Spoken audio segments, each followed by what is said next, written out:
issues. Absolutely. And they actually, headlining their defense is Casey Hayward, who intercepted 6 passes in 2010. That's second most in the SEC. Yeah, he really is starting to show a playmaker on the corner. Isolated out there, he seems like he can lock down almost anybody. And their leader of the defense, at least the leader of the linebackers, is Chris Marv. So I think he's going to really be the guy that sets the trend for them. No better position than the linebacker position to be the leader of your defense. Yeah, exactly. He's going to make the adjustments when he sees fit. So that's at least a good thing. Is the question mark here is going to be their up front, their defensive line, and the rest of the linebacking core. And, we get carried away mentioning 11 offensive starters returning, 8 defensive starters returning. They also return a punter and a kicker as starters. So, yeah, maybe they can. They do have the experience. So maybe Franklin does go in there and we look at their schedule. Maybe he steals a couple of games. Yeah, I think he can. It's definitely possible. I'm looking at maybe 3 to 4 wins overall, maybe 1 to 2 SEC wins. Is that what you're expecting? Yeah, I think so. They start off the season September 3rd with Elon. We're going to go ahead and give them the nod there. UConn coming down. Don't think that's going to happen. Big East school that's had some street cred last year after an impressive season. Yeah. Ultimately losing in their bowl game, but that's going to be a program that it's going to be tough for Vandy to win that game. It's going to be tough for them to get the win, but if they can have a good showing and stay in the game, it's at home. You never know. So next week after UConn is Ole Miss, which I think they can get a win. I think we both agreed on that one. And sorry, Ole Miss, we kind of talked you up a second ago with Brandon Bolden and Mackey and some of the guys down there at the Grove, but we think that's a game. They won it last year at Ole Miss. Why can't they win it at home? Yeah, they're bringing their 11 starters back. So yeah, I expect them to win. And then at South Carolina. Only gets tougher. It only gets tougher from here. At South Carolina, not going to happen. At Alabama, loss. Georgia at home, not enough. It's going to be a loss. Army at home, another loss. Arkansas is going to be a loss at home. At Florida, sorry, Vandy's going to be a loss. Kentucky, I actually see this winning. Wow. I know. Thought I never would say that. But Kentucky at home, you can sneak up on the Cats every once in a while and get a win. So at Tennessee is going to be a loss, and then at Wake Forest, cap off the season, loss. Well, you got to give Vandy a little bit of credit. They go out on their schedule, and they got some pretty good out-of-conference names. UConn, who was in a BCS Bowl last year. Army, they've been a pretty high-profile independent over the past few years. And Wake Forest, an ACC team.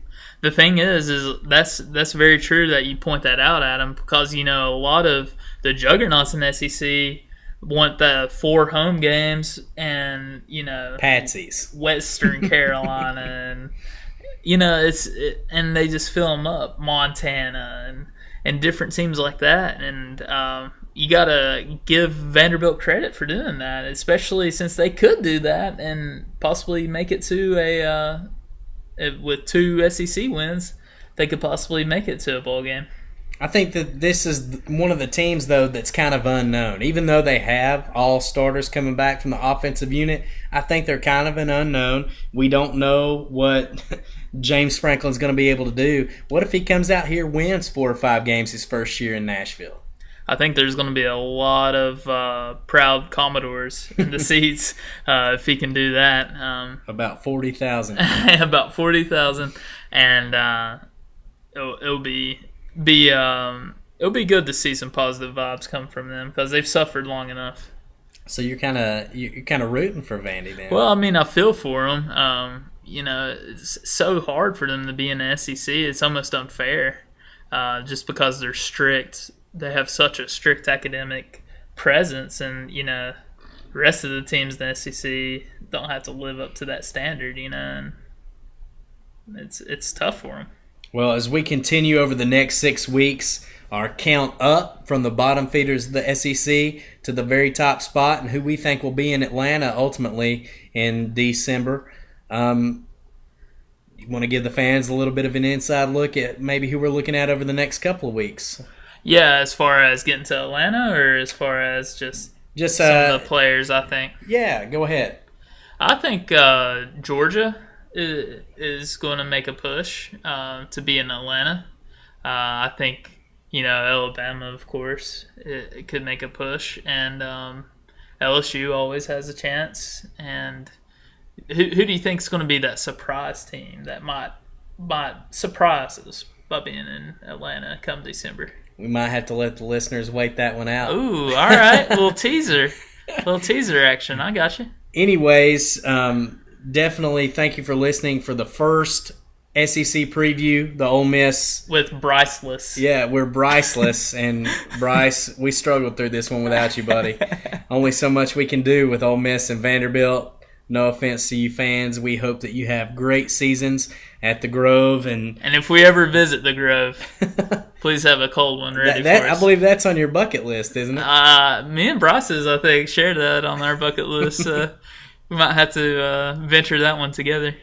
Before we close the show out, I know that you've got a shout-out in mind. I sure do. Actually goes to the man that was missing. Mr. Seymour, you've made some very roundabout trips in the last 2 weeks, from North Carolina to Tennessee to North Carolina.